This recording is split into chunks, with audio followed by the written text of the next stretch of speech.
Kamaráti z Čiech pre nás pripravili úlohy zamerané na vybrané slová po B. Poďme si ich prečítať, všetci spolu.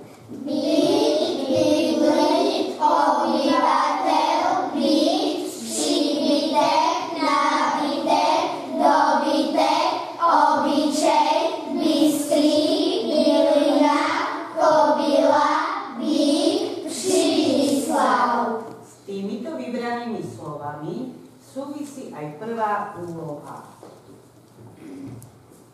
Vašou úlohou bude pozorne počúvať vybrané slová po B, avšak do toho videa sa zamotal škriatok a jedno vybrané slovo vynechal. Pozorne počúvajte a uhádnite, ktoré vybrané slovo nepovedali.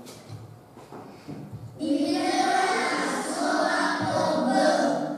Byt, bydliť, obyvateľ, byt, příbytek, nábytek, dobytek, obyčej, bylina,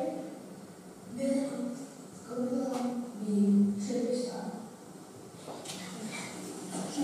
Ahoj! Takže, ktoré vybrané slovo ste nepočuli? Super. Úloha druhá. Ema, čítaj. Nakreslili sme vám niekoľko vymenovaných slov bez názvu. Odhalite, ktoré slova to sú. Takže kamaráti vám nakreslili 8 vybraných slov. Našou úlohou je uhádnuť a napísať, o aké vybrané slova ide. Tak sa pozrime na prvý obrázok. Čo by to mohlo byť? Ktoré vybrané slovo? Šimon? Bývať. Bydliť, to je bývať, alebo nábytok. Druhý obrázok. Byt. Človek sa narodí, žije. Byt. Mohlo by to byť? Ktoré? Ema? Byt. Po slovensky? Byť. Byť. Sloveso byť. Poďme na tretí obrázok. Kto vie tretí obrázok? Kobyla. Treba sa hlásiť. Štvrtý obrázok. Čo by to mohlo byť? Oli? Bývať. Byť.